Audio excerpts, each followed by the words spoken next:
All right, welcome everyone. This is a special training on how to get the most out of your Happy Athlete Progress Journal. So I know a lot of you probably have them in your hand already.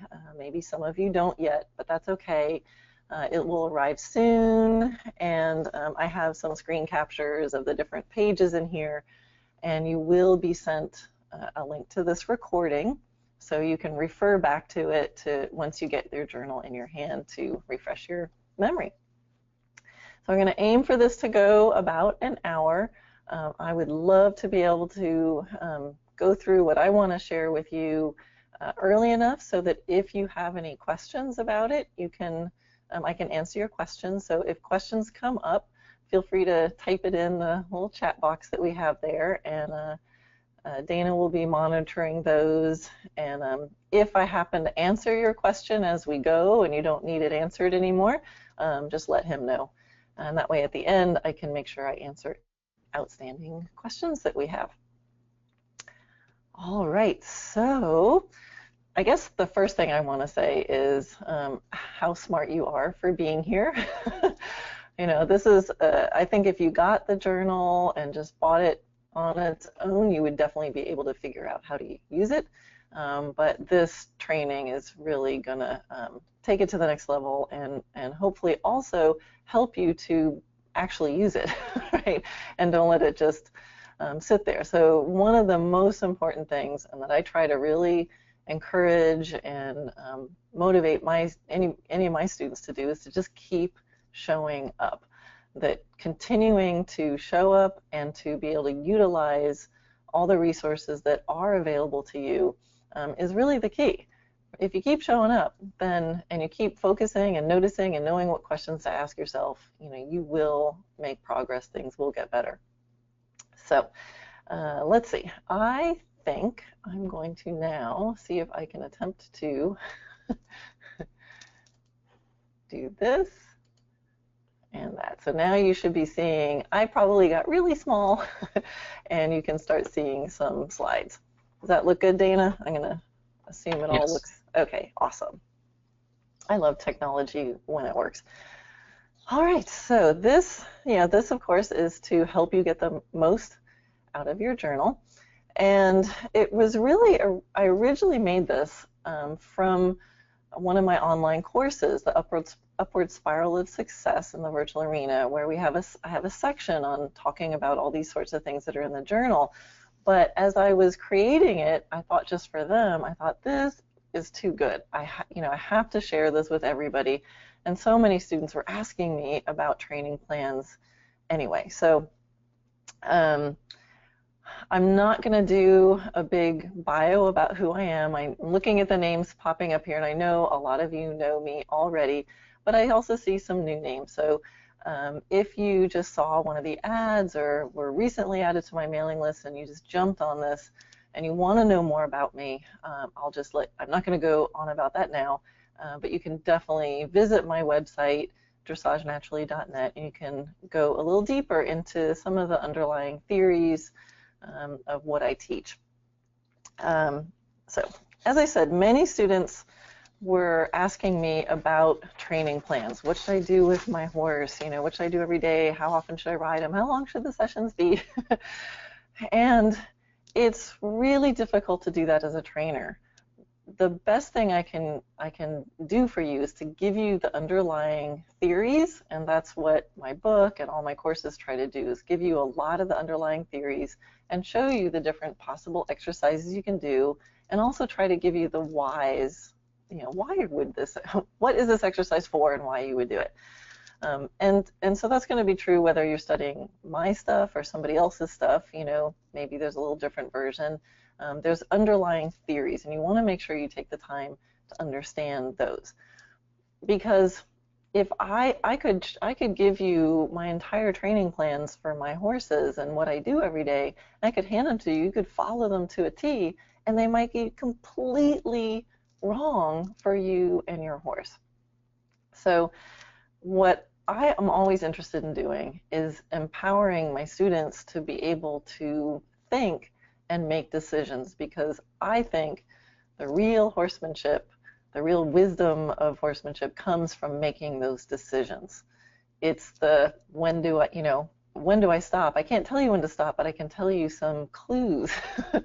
And we can start to notice with you and your own horse, if you pay attention to what you do and the cause and effect of that, you'll start to understand what works and what doesn't work for you and your horse, and maybe why one day worked better than another day.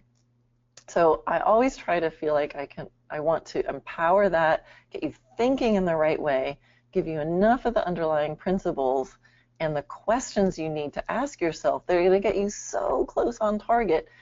Then if you learn an exercise or understand a new theory, you'll know where to drop that in to your plan instead of just blindly doing the exercise of the day that you saw on Facebook or something. So that's kind of the background of how I want you to start to be thinking, and that's really the goal of this journal. I wanted to give you the questions that I find myself asking myself when I'm sitting down trying to think about what I'm going to do tomorrow with my horses. So being tempted to notice and to think and to ask the questions.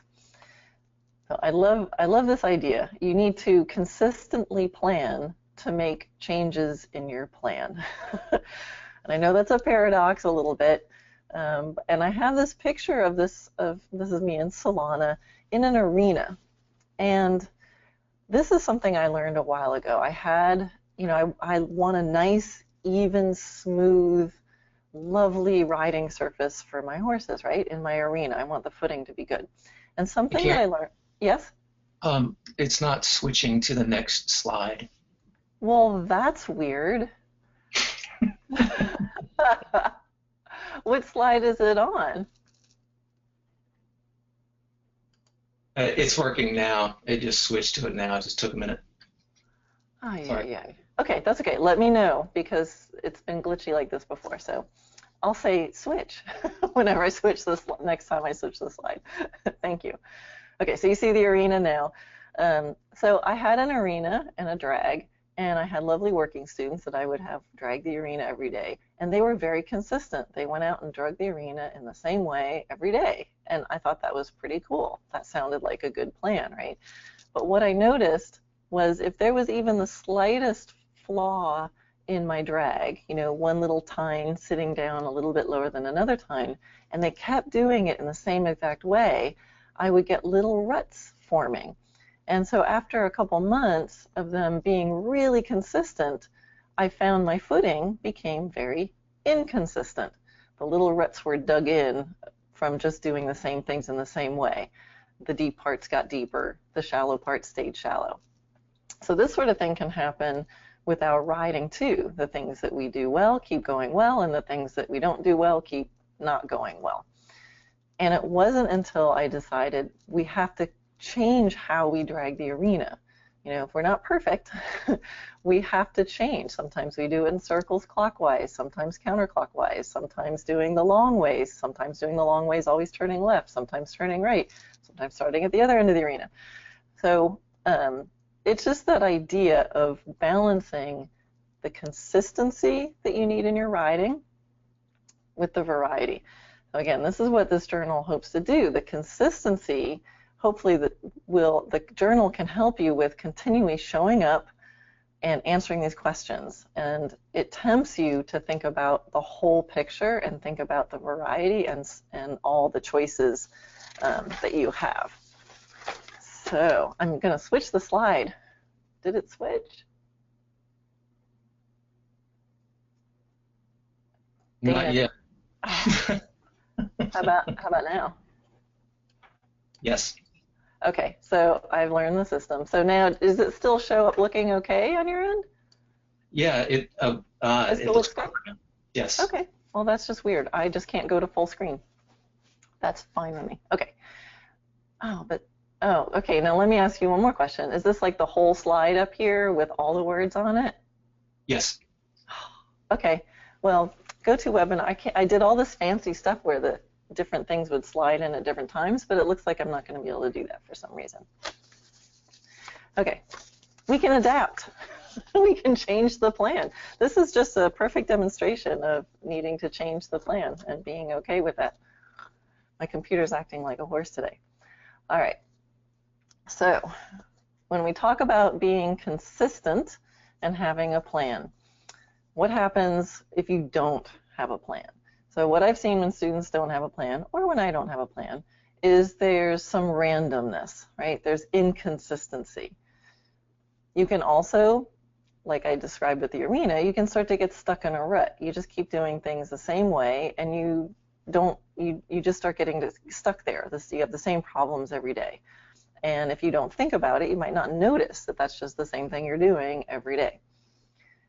You might find yourself bouncing from one shiny object to another shiny object, right? So you're always looking for the next new magic technique to throw at yourself and your horse, but there's not been a progression. There's not been a sort of daily noticing of what you and your horse need. So that goes right to this lack of self-awareness. If you don't have a plan and you're not thinking of making a plan, you're not going to be noticing what's actually working and not working with you. And if you don't have a plan, it's a little bit harder to measure your effectiveness because you don't really have anywhere in particular that you're trying to go. So that's the things that I find happen when you don't have a plan. So solutions. And don't try to read the whole slide. Imagine these things showing up one at a time. So the main solution, and the first solution I want this journal to really solve for you, is to help you make things habits. You're going to have to get in the habit of using this journal. It's not going to help you if it's just sitting there, adding to the one more thing on your to-do list that you really should be doing, but you're really not. So I thought I should come up with some hints for you of how to help make it a habit. So one thing is to create reminders. So you could, set an alarm on your phone and schedule it at a certain time every day, if that works for you. One thing you can do that I find helpful is to pair it with something else that you always know you're going to do. So an analogy is, flossing your teeth. Well, plan on doing it right after you brush your teeth, because hopefully you're brushing your teeth every day. So you want to decide to do this journal at a time when you know you religiously do something else. So you can pair it with that. Then it's not one more thing to remember to do during your day. It's just going to be added on to something else you already do. Also, if you want it to become part of your routine, find a way to make it easy. So if you want to plan your day in the morning, maybe the night before, put your journal and a pen right next to the coffee machine, if you have coffee in the morning, or put it, right where you sit for breakfast. Put it out there the day before. That's what I do when I have to run. If I think I need to run later, I put on my running clothes early in the day, or I put them all out. If I'm going to do it first thing in the morning, I put them out the night before. Like, don't let me use an excuse if I can't find a pair of socks to not run. I just set it out. Make it easy for you to do it. And I'll give you a hint in a little bit about another way to make this easier to use to start with.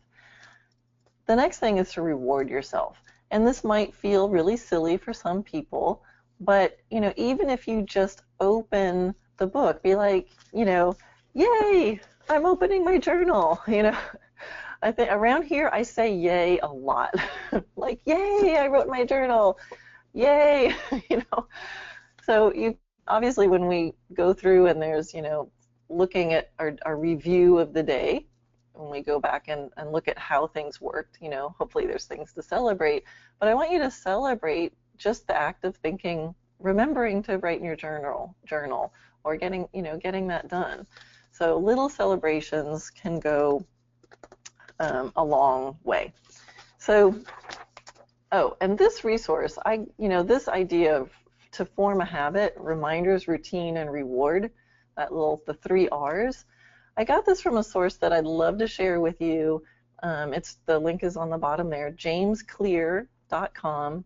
/articles. I mean, if you just get to his website, you'll find lots of good stuff. But he writes lots of articles about how to make changes in your life, how to bust through procrastination, how to be more effective in your day, and one of these things is about how to form new habits. But I just love reading his stuff. I'm on his newsletter. So here's just a little tip from a friend if you want a good resource on how to maximize what you're trying to do. Okay, so here's a tip about how to make using this journal easier. Because there's two things. There's using the journal, there's remembering to sit down and use it, and then there's the actual getting good at making a plan for your horse. And that might seem like a big leap. Some of you will be like, yeah, I'm going to sit down every day with my journal, that's no problem. But when you start having to make a plan, you might start having a lot of trouble. You'll get like, oh my God, am I doing the right plan? How am I supposed to know? What should I be doing? So here's a really great tip to get started.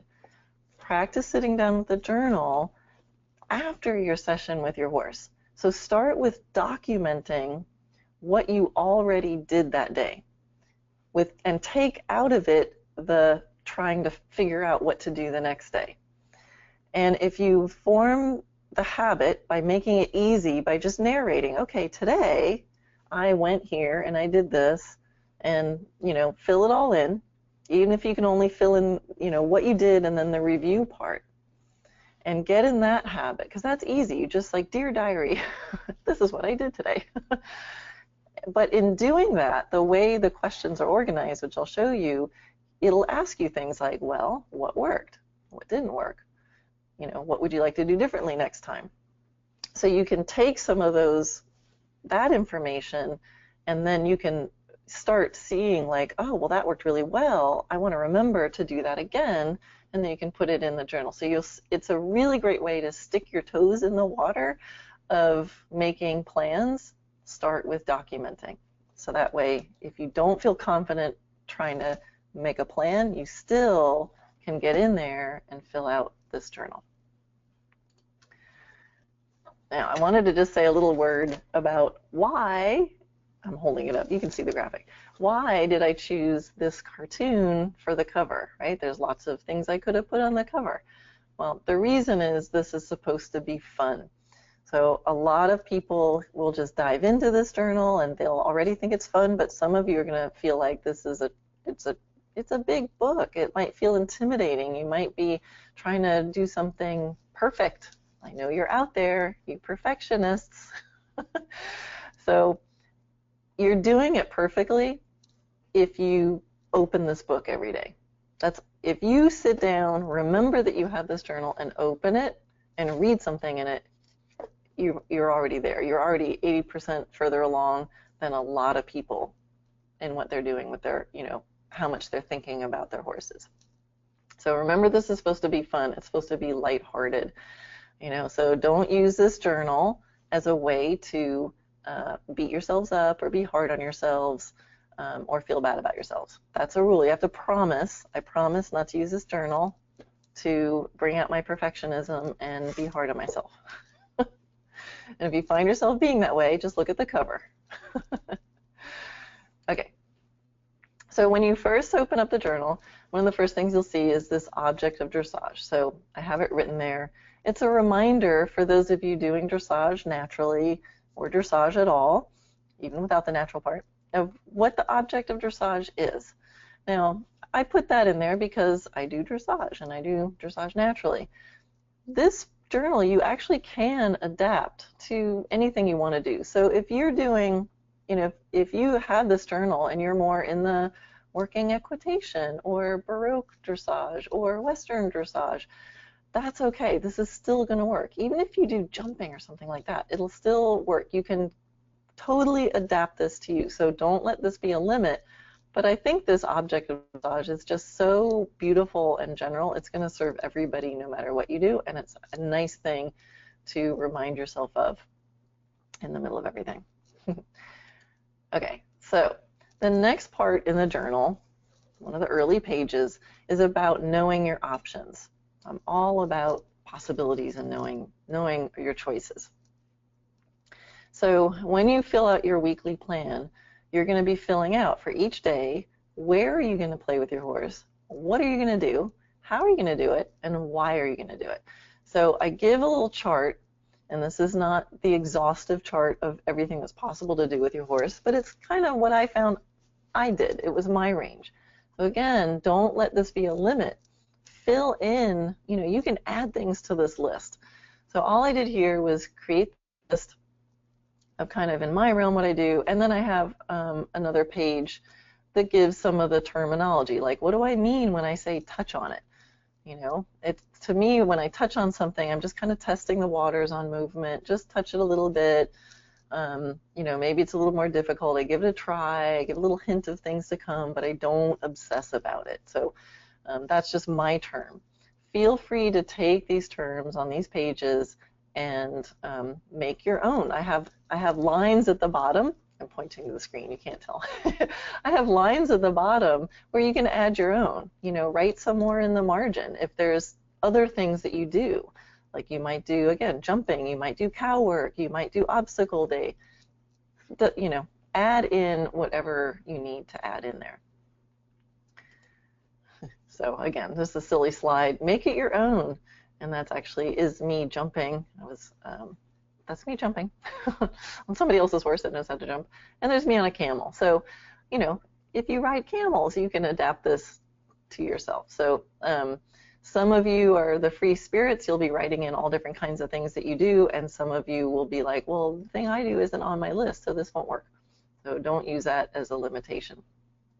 The where, what, how, and why. This is you can think of being able to mix and match all these things. And this is going to be really important. If you write in what you're doing every day and you're making your weekly plans and you're looking at what happens on every day and you look back and you go, I did arena gymnastics in connection with the reins, trying to get my best day, like that, like a performance day. And you look and you go, wow, I do that like every single day.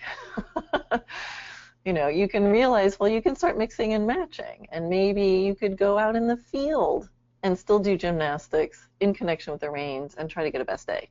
You could go on the trail and do gymnastics, riding in connection with the reins, trying to have a best day.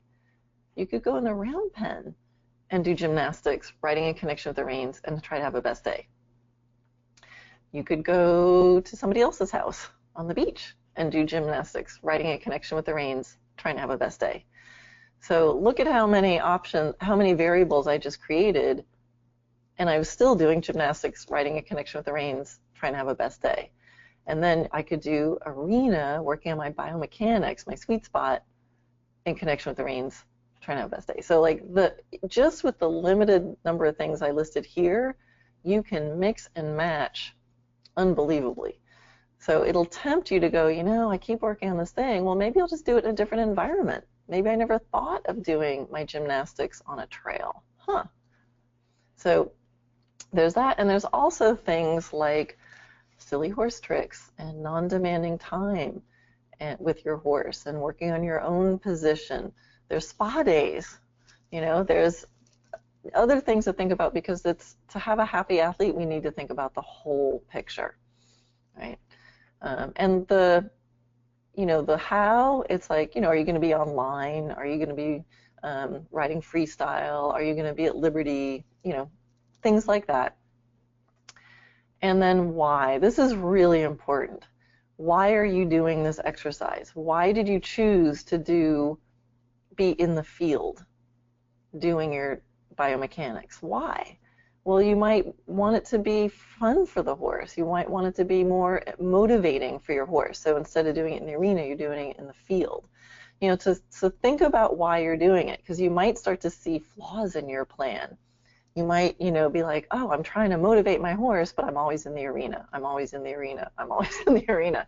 You can look to the all right, well, I know I want to work on motivation, but look over to the where column and go, oh, well, why don't I try that on the trail? All right, so I think, and even during one thing, you can make it easy to build confidence. Are you trying to up level? Are you trying to go deep and really deconstruct a movement? Are you trying to build strength? It's just endless. This is just a small number of choices here. So I hope that that gives an idea of this. Okay, where are we? All right, the next part in the journal, in Dressage Naturally, I think about the big picture. The three kind of main categories of what I do with my horses is either partnership, biomechanics, or gymnastics. So that's kind of always floating in my head. Am I trying to work on quality of gait, or am I trying to build a relationship, or am I trying to build their strength and their coordination and their carrying power? And we're always kind of doing all three at once in some way, but there's often times that I have a different focus and a different priority. And these are definite, I call them priorities. It's called Get Your Priorities Straight, because if you're working on gymnastics and you're having a really bad partnership day, you got to know that partnership's always going to come first. Then you can think about quality of gait, then you can think about gymnastics. So when you're trying to make your plans, you can think, if you have a horse that's like freaking out and scared all the time, you might want to focus on partnership. You kind of have to put that first, because your lateral work's not going to be good if your horse is freaking out. On the other hand, if you find yourself always doing partnership-y kind of things, and then you realize your horse has no stamina, no strength, and is shuffling around, you can realize, oh, well, maybe it's time to move on. So these 2 pages are just a really tiny nutshell of everything that's in the book and some of my other courses. So it's a good thing to just look at every now and then, and I have the key elements written down. And you can sort of see what elements, where are you missing, where are you strong, and where do you need to maybe fill in. And that can help give you ideas of what to plan for the day. Okay, the next thing in the journal is an example of your weekly plan. And so the reason I put a weekly plan in there instead of just daily plans is I want you to really think about sitting down one day, whatever day is day one for you in your week. So for some people it's a Wednesday, for some people it's a Sunday, other people it's a Monday. I don't have dates written in there. So when you sit down, think about the next week. It's a nice chunk of time. And I want you to, this is where I want you to practice planning. Again, to start, you could start by documenting and look back and write down what you did the past week and see how it went. But I want you to kind of see this whole chunk and eventually practice thinking, what's the arc of the story of my week? And so I have an example of this, and I'll come back to this again in a moment, but I just want to point out that is the next thing that comes up in your journal, and it's called changeable for a reason. And you'll see I have things crossed out because, as you know, you might have a good plan for Wednesday, but based on what Tuesday is, I want you to be able to go back and go, I'm not doing that plan. I'm changing my idea right now because I know I need to change my plan.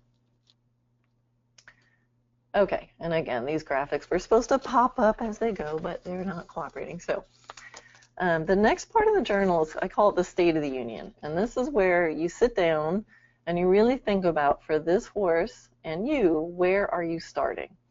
So I know the print is really small here, but it has things like the current level of fitness of the horse and you. And then it has what are 3 things you can do with your horse that your horse really enjoys? It's a great question, right? What is your horse like? Some horses love jumping. Some horses are more confident in the arena. They don't like trail rides. Some horses love the trail. Some like our field. So as you start to challenge your horse, I think it's really important to know, what does your particular horse like? Because if you start to push things and you need to come back and pay your horse back, or you need to get the motivation and inspiration back, you want to know, what does my horse like? What does he prefer? It's supposed to be fun for you and your horse. Next question is, what are the ways you can help your horse be relaxed? One of my favorite sayings is, everything comes from and returns to relaxation. So you want to have in the front of your mind things that return your horse to relaxation. You know, what do they like?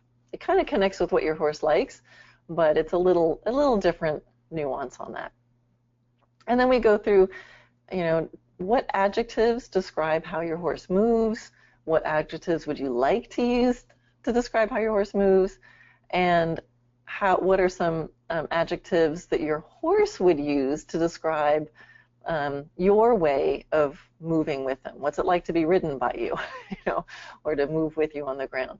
And I have here, it doesn't have to be technical.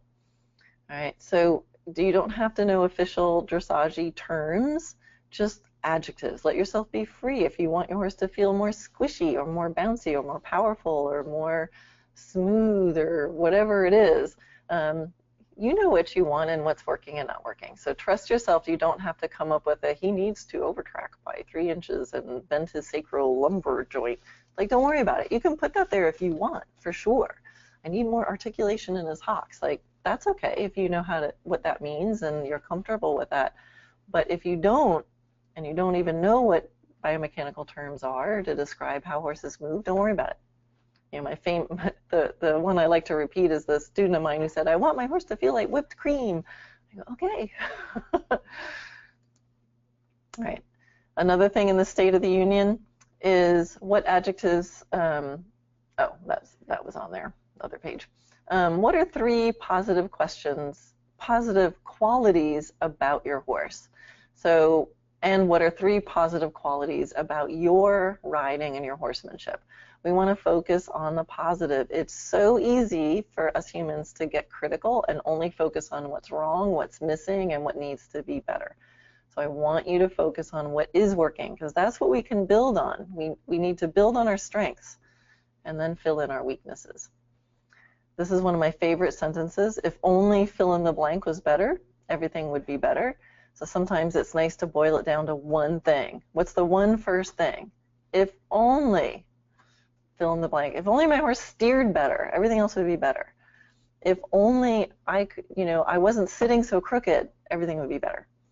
So as you go through and you start thinking about all the things you want to do, sometimes it's good to just go, what's the one thing? If in 3 months, at the end of this journal, if this one thing was better, I'd be happy. Okay. If you could talk to your horse right now and tell him 3 things, what would they be? And so my asterisk for this is keep it simple. So what if you could talk to your horse for 2 minutes and you could say 3 things to him, what would they be? And it might be something like, listen, I love you, trust me, but please, when my leg goes on, could you go? Whatever it is, I think it's really good to boil it down. Like, what if we could tell them? So again, in the muddle of everything we want to achieve with our horses, boil it down to something simple. I love this one, this next one. If you could ask your horse, how could I be better for you? What do you think he would say? Now this is a big thing. And I'd love you to really sit with this question for a little bit. If you could ask your horse, how could I be better for you? What do you think your horse would say? And I have here, write with your non-dominant hand. And this is an exercise that a lot of people use for journaling. It works in a really crazy way. It's something about connecting the right and left halves of your brain. So you can ask yourself the question, hey horse, how could I be better for you? And then put your pen in your other hand and write the answer in your non-dominant hand. Because I think we know what our horses would say. And try not to, again, don't beat yourself up. Don't let your critical judge person answer this. Really let your horse answer it. So when you get to this question, take a deep breath, settle yourself in, put your pen in the other hand, and just hear what it has to say, because I think that we have some wisdom in there that we want to tap into. And then the last question is, what are 3 ways you can improve the quality of your horse's life during these next 3 months of the journal? So it's another temptation to remember the big picture of your horse's life, because sometimes, the things that we're trying to do in our training have not so much to do with our training, but things like they need more turnout, or they need more friends, or we need to get off the property more, or other things like just, I need to change the diet. I need a new person to trim his feet. I know there's something wrong there. Whatever it is, just kind of sit back and go, if I want to just make his life better, what do I need to do? All right, the next part that we do is our dreams, goals, and realities. So We look at what's a 3-month goal for you and your horse, and how committed are you to achieving this goal? And this is where I like to say, pick a realistic dream. Dream big, but be realistic. It's a 3-month goal. How committed are you to it? I don't want you to going, I'm going to go to the Olympics. Maybe I should look and see what dressage is all about. Find a realistic goal. And how do we know it's realistic? Well, we play with it and we see if we can achieve it or not. And then the next 3 months, the next journal, we pick a different goal.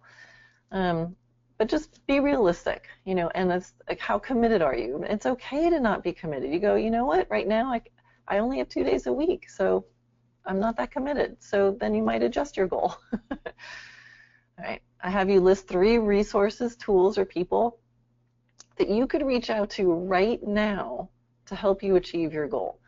Most of us have more resources available to us right here, right in front of us, easy access, sitting on our bookshelf, a couple clicks away on our computer, phone call away, that we're not currently utilizing.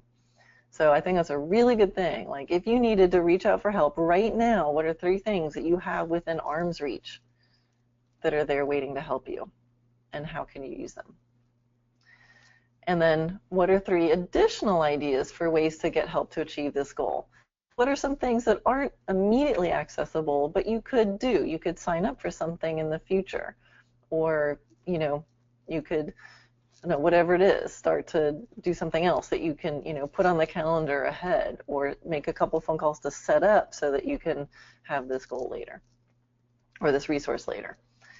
And then why? Why do you want to do this goal? And how will you feel when you achieve it? This is what's going to tap into your motivation. Why should I do this? This is just hard work. Well, visualize yourself having achieved that goal. I love to do this. I know I'm going to feel good when I have achieved this in the past.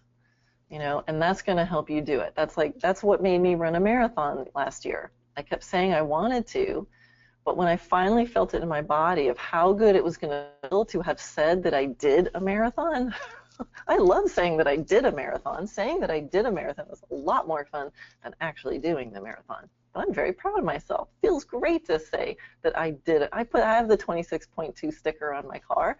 I'm darn proud of it. So when I finally tapped into that feeling, that's what kept me going to actually do what's necessary to get that done. Okay, so I wanted to go through this weekly changeable plan example. So I don't know how well you'll be able to see that on this webinar. You'll have it the recording, so when you get your journal in front of you, look at it again. If you have the journal in front of you, you can open to that page. At the top of every week, there's a theme. So I like to have a theme for the week. So in this example, I'll go through this example and I'll kind of do it in like normal language. So my theme for this week was to get yummy working gaits that feel really easy for us. And I kind of tried to pick something that sounded like a lot of my students are working on. So yummy working gaits that feel easy for us to do. So the plan, I think, is a great plan. On Monday, I'm going to go in the front field where my horse is really happy. I'm going to work on my position riding in a way that's really something easy for my horse, and it's an up level for me. So I'm going to walk around the front field, my horse is happy, and I'm free to just work on my position. So that will mean Tuesday I can go in the arena and work on my sweet spot, my biomechanics, and getting my horse really stretchy and nice and flowing. I'll warm up online and then riding, and then I can go deep into finding the working gaits that I can really sit comfortably at the, at the trot and the canter. I think that's a great plan. Position on the first day, second day get the horse going, so that on Wednesday, the third day, I can be in the arena and I can do my gymnastic patterns. I can practice my dressage test riding, so I can have a best day, right? I can practice the dressage test. And then, as you can see, it's crossed out. We'll go to back. I'll tell you why it's crossed out. So let's see. That still sounds like a good plan, right? Warm up my position, then warm up my horse, so that on the third day I can have a best day. Thursday, I was so fabulous on Wednesday. I'm sure that on Thursday I'm just going to plan a day in the barn, doing spa day with my horses, spending non-demanding time. my horse is going to be at liberty, and I'll just give him a massage while he hangs out in the stall or wanders around the paddock, and we'll really build our relationship. We can bask in the glory of how good we were the day before. Friday, I don't have time to do horses. Saturday, I'll take them out on a trail ride, and I'll do some gymnastics. I'll sneak in some leg yields up and down the trail, maybe do some hill work, riding, and that way I can strengthen him in a fun and motivating location. And then Sunday, no horses. Now, one thing I could add here, on those 2 non-horse days, I could put in read a book or watch a video or something like that. So there's maybe you can't make it out to the barn, but you actually could say, where are you going to do it? On my couch, read a magazine, feet up, so I can learn a new exercise, So you can fill it in even if you're not out there with your horse. So I probably should have edited in version 2. I'll edit that. So as you can see, Wednesday's crossed out. So where do I have it? Let me see. Your wisdom will come from the willingness to change based on the evidence in front of you, right? So when we do the week in review, you can see I wrote in, Monday went really well, worked great. We just went for a relaxed forward walk. I was able to concentrate on my position. Twisting the saddle really seemed to help me find the balance. I need to practice opening my hips so my thighs can stay down and relaxed. I feel my seat tensing up when I try to bring my legs back, and he tenses up when I do it. I really need to find some exercises off the horse to improve that. So that's a nice review of that day. And then I say Tuesday started out okay, but when I rode, I tried to sit the trot, things got really tense. He got hollow in his back. Oh, it didn't work. So I decided that there's no point in practicing my dressage test on Wednesday if we're both tense and uncomfortable, so we went back and did something else. So you can see Wednesday's crossed out. Oh, not going to do gymnastic patterns because Tuesday ended up being really difficult. So I decided I need to do more stretching so his back is more loose. I decided to go online because I ended up banging on his back too much where both of our backs got tense. And I really just wanted the priority. Why did I change it? Because I just really want to get his back relaxed again. And then I also made notes that on Saturday, asterisk, asterisk, he really loved this. I got to remember to do this again. So that's the sort of thing when you go back and do your week in review, you look at your notes, what you crossed out, what you added, what you put asterisks next to, and you try to remember what you want to do the next day, the next week. So after you fill out, well, this is what your blank one looks like. So you'll get a blank weekly changeable plan, and you'll write in your own theme. You'll map out, what do I think I want to have happen? It's changeable, so write it in pencil or write it in pen so you can actually see what you crossed out. I like pen because I want to see my logic of what I crossed out when, what did I start with, and what made me change my mind. I think you can learn a lot by doing that. And so once you fill out your weekly changeable plan, then you make a daily changeable plan. So I filled out my week, and then before each day, I go in and expand on my plan for the day. So all right, I have my weekly plan. So maybe on Monday morning, I wake up and go, all right, how do I feel today? In 6 words or less, what's my intention or mantra for the day? And that's going to really set the tone. You expand on your plan, give more details, and know that you can, where you do things, you might say, I'm going to warm up in the field and then do more work in the arena. It doesn't have to be just in one place. You can say, I'm going to be in the arena and then the field, or the field and then the trail. Make it your own. And most importantly, what do you want to remember to do? So this is what you can look to the past. Look at your last daily plan, and what did you put an asterisk next to that said, ooh, that was really fun, that really worked. So you can look for that, like, oh yeah, I have to remember this thing today. And then this line at the end of, what do you want to tell you, what do you want your horse to tell his friends that he learned today? I love that. Like when you're done with this session, do you want him to go back and go, oh my God, I have no idea what that was all about? Or do you want him to go back and tell his pasture mates, hey, that was really cool. You know, she kept looking at the cones, and as long as I stayed between the cones, everything was really cool, really good. It was really awesome. So whatever it is, think about it from your horse's perspective. What do you want him to say that he learned? All right, so you've made your daily plan. You've gone out and done your day. You come back at the end of the day. How did it go? Right? What was your level of focus? What are 3 things that worked really well? So I have yay you, remember these things for your next daily plan. You know, these are things you want to highlight, circle, put an asterisk next to them, like this worked really well. That was a great plan. Or what are 3 things you would do differently next time? You go, you know what, I've warmed him up in the field and then in the arena, but he was still wound up from the field and it was really hard to get him to focus. I think I'll try that differently. Maybe I'll try the arena first and then reward him with the field. Whatever it is, take your best guess. And then at the end of every daily review, words of wisdom. Keep it simple. You know, what do you want to remember that you learned from this day? So think of one piece of advice you could give yourself. If you did another day just like today, what would be one piece of advice? So you do your weekly plan, changeable plan, then a 7 daily changeable plans, and at the end you come back and do your week in review. So how did it go? What did you end up crossing out? What did you learn from the week? And that's a good thing to think about, because then the next thing you'll do on that day is go back and make your next weekly plan.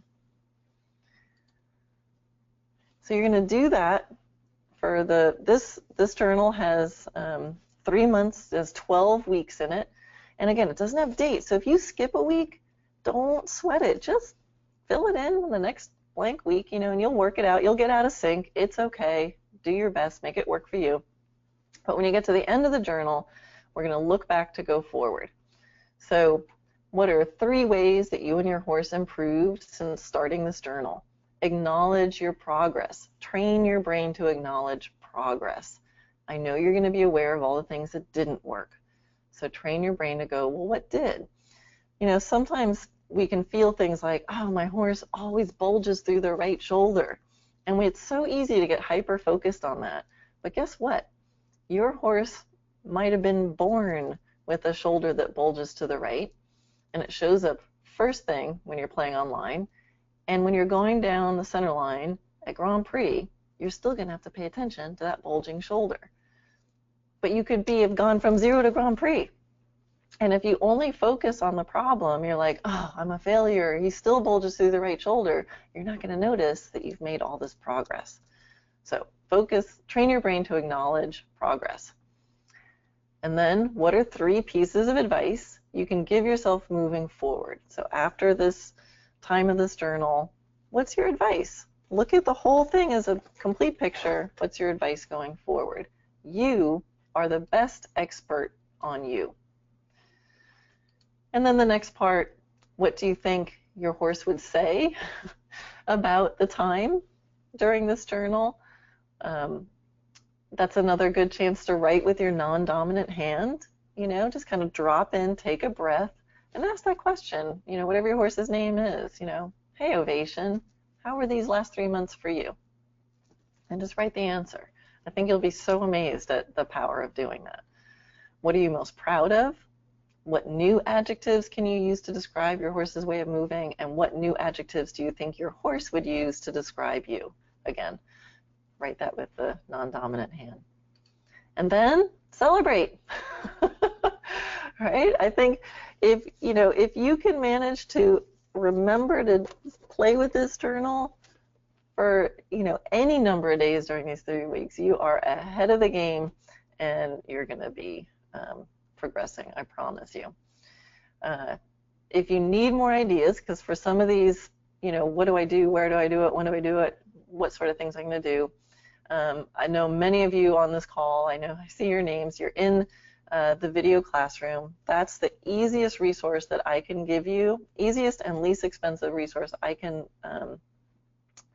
recommend to you, because it's where I put all my training videos, There's hundreds of videos there. I add new ones every month. They're on a whole range of levels on all these categories: foundation, biomechanics, connection, gymnastics, lots more. You can cancel. It's a subscription site. You can cancel anytime. So if you don't, there's the URL for that. If you don't know how to find it, just email us. And I know many of you are already in there, so that's my resource. But whatever you're doing, whether if it's not exactly dressage naturally, if it's anything else, just know that there are resources out there. We talk about that in the journal, making sure you know what's available for you. This is, for me, my best recommendation. This is what it looks like in it. We have solutions to common problems, videos under 15 minutes. You always will have time. And again, those are all the different categories. And onward, upward. So I know I got it. I got done before the hour. So I am happy to see if, thank you, Dana, for posting those links. See if there's any questions coming up. So Karen Bovey and also Amy, I'm not going to say her last name, had the same. Yeah. Okay, I've got it. Yeah, let's see. What we suggest for working with more than one horse and using the journal. Buy lots of journals. Well, I'm kidding, not kidding. Yeah, I mean, you can do, if you write small enough with different colored pens, you could maybe fit in a couple different horses. So this is meant for, I mean, it's designed for one horse. You can find a way, like you could use it for one horse, writing in the journal, and then you can get another piece of paper, kind of stick another piece of paper in each page, and just, so you know what your notes refer to on each page. So kind of like, I get to the weekly plan page, and I have actually there's room for a couple horses. You can write small enough to put it in there. And then if you write on another piece of paper, you just kind of put it in there, and it sits in there as long as you've labeled it. So you can do that. There's plenty of room. I mean, I like room to write. I'm a person who writes in margins and notes and circles things and draws arrows. So if there's, and I made it big. Sometimes you get these journals and they're these tiny, cute little books you can fit in your purse, but there's no room to write anything. So there actually is a fair amount of white space there. So I think if I were you and I wanted to do that, to keep it not confusing, I would like color code it, like have a red, blue pen for one horse and a green pen for another horse, and just stay consistent with that. Or I would put another piece of paper in and just stick it in there. Says, thanks.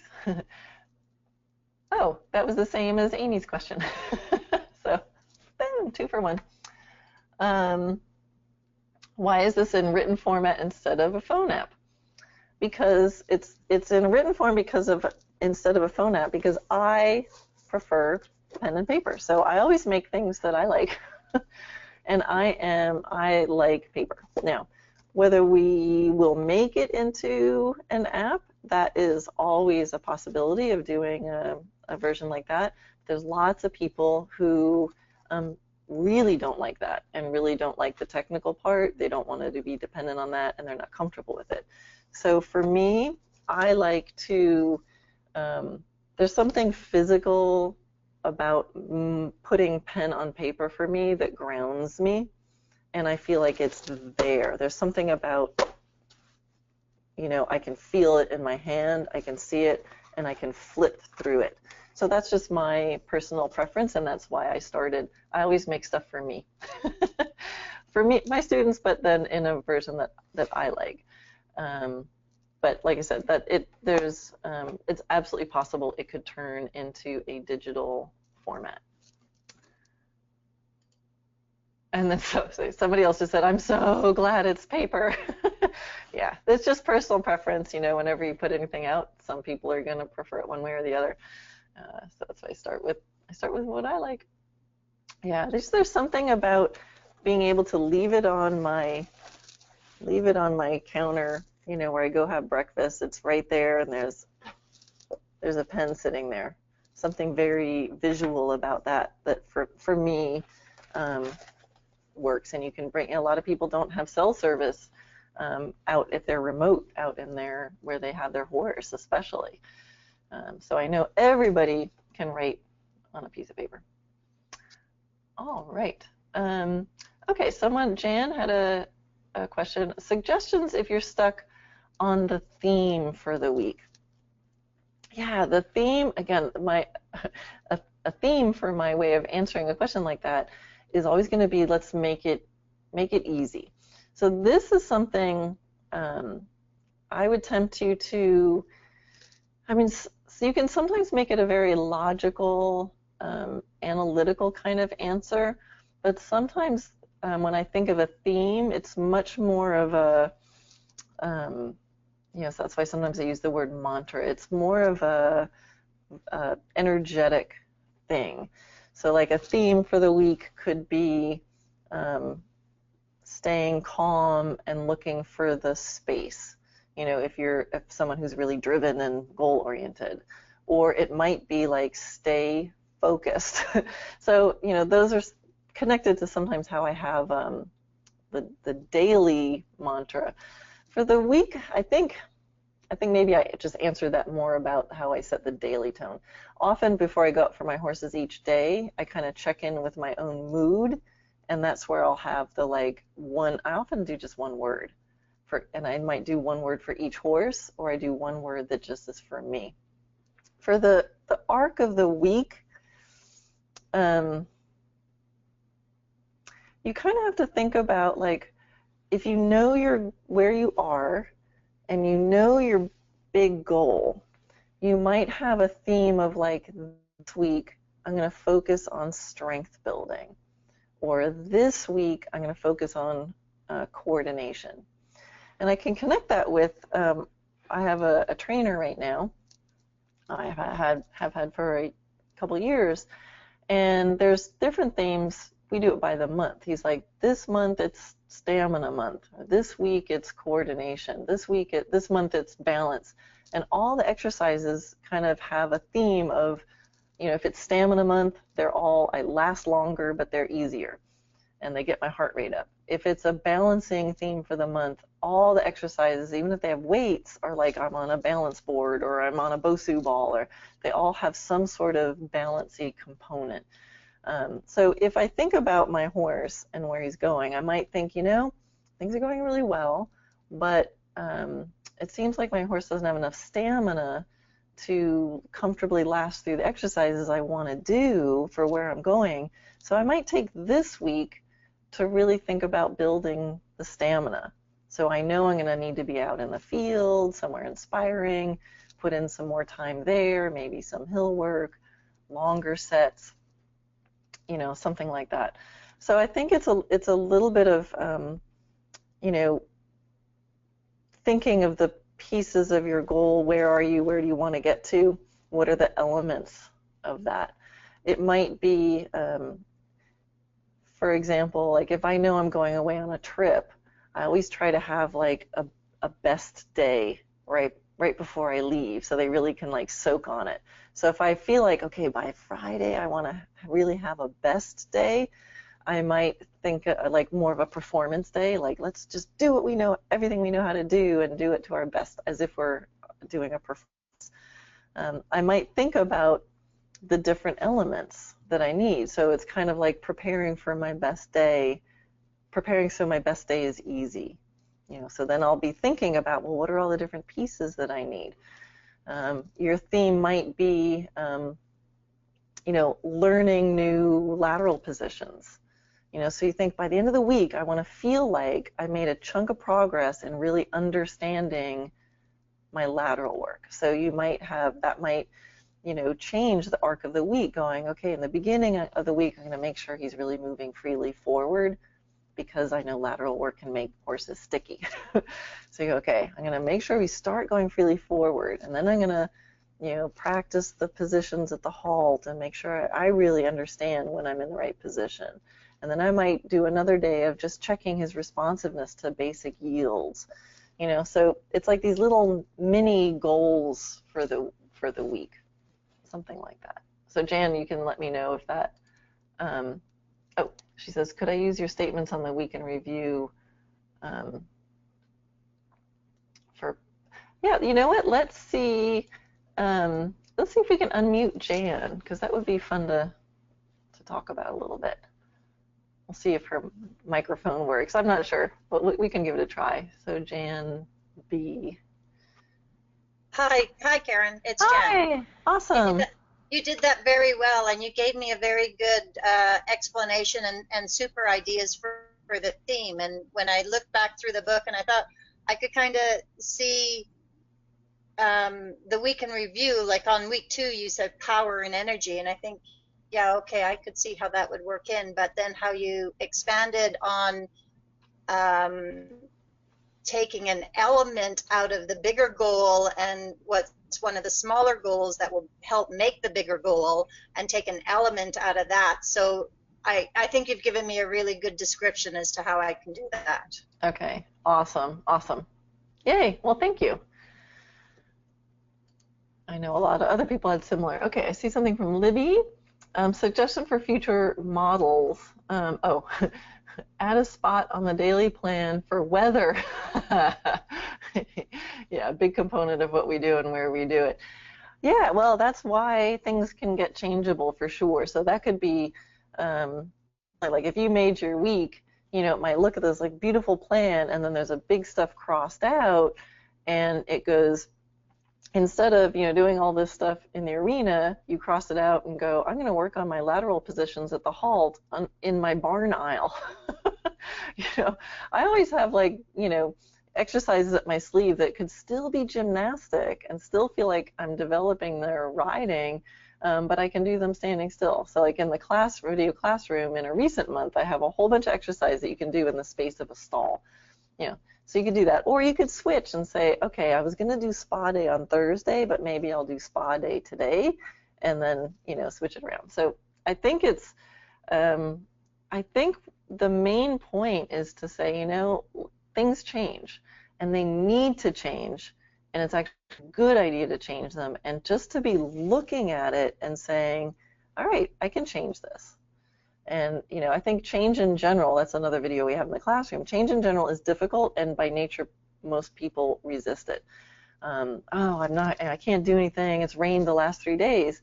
And instead of doing that, thinking, how could I do something? How could I move closer to my goal, even though I can't ride outside, even though the ground is frozen? I wonder how I could make progress. And it might be I sit and read a book. You know, I leave the horse out there in the blizzard, and I sit at home and I read a book on this particular exercise. You can put that in your plan too. So yeah, definitely. Weather is a thing. Okay, I have one more. Let's see. Yana said, you mentioned one word per horse for the day based on how you were feeling in the morning. What type of words or examples were you thinking of? Yeah, that's a great question. So let's say I might wake up and say, okay, for Atomic, I might say just calm leadership. Atomic is my leadership challenge horse, and for me, the biggest thing is for me to remain calm as I am really clear with him, and that works well with him. If I'm really clear about what I'm doing, you know, in my leadership, but I have to be, I mean, we'll always have to be calm, but I got to really remember to be calm because he challenges that. So calm leadership. With Ovation, I might say confidence. You know, so Ovation's working on really hard things right now. You know, so he's working on things in Grand Prix. And I have to be really careful that I don't wreck his confidence because he tries really hard now, but stuff is hard. It's physically hard for him. So I have to be really careful. So I might just go confidence. I don't want to be showing him what he can't do. So I might just go above all, no matter what I try. If I try my 110 piece today, I want to make sure that confidence is a theme. I leave him feeling confident. And, you know, with another horse, it might be, you know, freedom. With Solana, she can get a little stuck feeling. I might just like, I want her to feel free in her body. I just want her to feel free, even if I'm working on collection. I want to feel free. And, you know, with Natia, it might be, I don't know, anything, clarity. She can get confused. I just want to make sure I'm clear, that I notice if she's showing me she's getting confused, because sometimes she's very stoic and she can be a little like, no, I'm okay, but she worries very quietly. So I might be like, just make sure she's not confused. So you can do it as a thing to look out for, a trouble area to look out for, or it could be like the opposite, the positive version. So confused could be watch out for that, or it could be it could be watch for confusion, or it could be turn it around, say clarity. Be clear. Something like that. It could be remember to breathe. It could be if I tend to forget to give enough dwell time. It could be take time. It's like no matter what else, like rest for longer. Just remember dwell time. Because I know if whatever everything else I'm doing, it's like, but remember to dwell. So it could be something like that. And I think the thing to do is to, if you sit down with your journal and you look at the questions and you think it out and you get into that mode, your left brain knows it. Like, whether you remember the exercise or not is not so important. You write it down on a piece of paper. What are the exercises you're going to do? Bring the journal out to the barn, or just write a couple notes down of the things you want to remember. So the act, and this is why I like pen and paper too, it's something about the physical act of writing something down helps it go into your brain. So kind of like the thinking part is done by just simply sitting down and performing the act of writing it down. Kind of trust it's in there. You can bring it out to remind you, your left brain, if you need to. But then for me, when I go out there, I need myself to be in the state where that can flow. Because if I get tense, if I get obsessed, if I get all wound up in something, if I get fuzzy, if I get distracted, it's not going to work. So, one of my main themes might be leave the phone in the barn.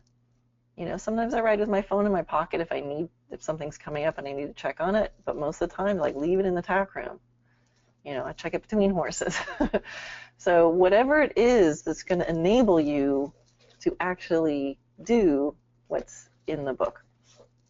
And actually, on that note with the pen and paper, there actually have been, I can't cite the study, but I remember reading that, like, the act of writing something down, like I remember in university, for finals, I used to take the whole course and try to fit my bullet point notes of things for the whole course on one piece of paper. And the act of writing it really small and putting great thought into it, distilling it down into simple thoughts, that I rarely had to look at the piece of paper, but it was the act of physically writing it out that actually helped cement it in the brain. And I don't know if that's the same for typing. For me, it's not. Something like that. The one other thing, Karen, is you want to mention that we have a bulk. Oh, yeah. Well, for when you're done with this journal, or if you want to plan ahead and commit to a year of progress, we do have on the web shop. Some of you ordered this book already just through our web shop, some of it through another page we had where you could order it. But in the web shop, we do have, and you can send that. Oh, you did put the link there. We do have a way you can buy 4 journals for the price of 3. So, ta-da! So you can sort of set yourself up for a year of commitment. All right. Well, I think you're welcome. Yana said thank you, so you're welcome. I think we've run out of questions, so I'm really glad. Gosh, there's so many of you that showed up here live, and I know others of you are going to be listening to the recording, but thank you so much. And I'm so happy to do this for you. Again, just the act of saying, yes, I would like to do a journal puts you ahead of the game with many people as far as the level of commitment and thought that you're wanting to put into your riding and your horsemanship. So yay you. And so I'm happy to do this for you, and I really want you to get the most out of it. And please let me know how it goes. Email me if you want to celebrate something with me, or let me know how it's going, or if you have a question. So, you're welcome, Marcia. And will we have access to this again? This recording is, I'm going to be sending you the recording of this.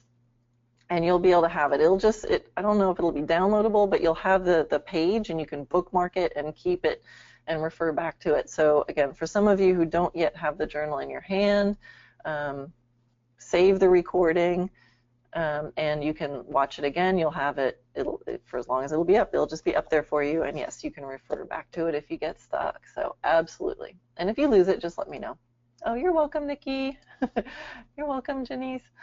Okay, that's it. I'm going to sign off, but I had fun. I hope you did too. And let me know how it goes. All right. Bye.